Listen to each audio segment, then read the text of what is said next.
ये देखिए बिल्ली मिसाइल वेट को उड़ जाती है और ये देखो बिल्ली बाय बाय करती है उसको।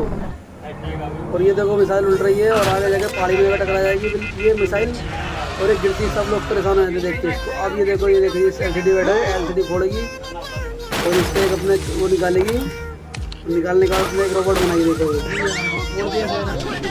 पैरा फोड़ दिया इसने, एक रोबोट बना दिया है। और देखो भाई रोबोट को पहन के पूरा उड़ जाएगी कपड़े ये भाई देखो पकड़ ली।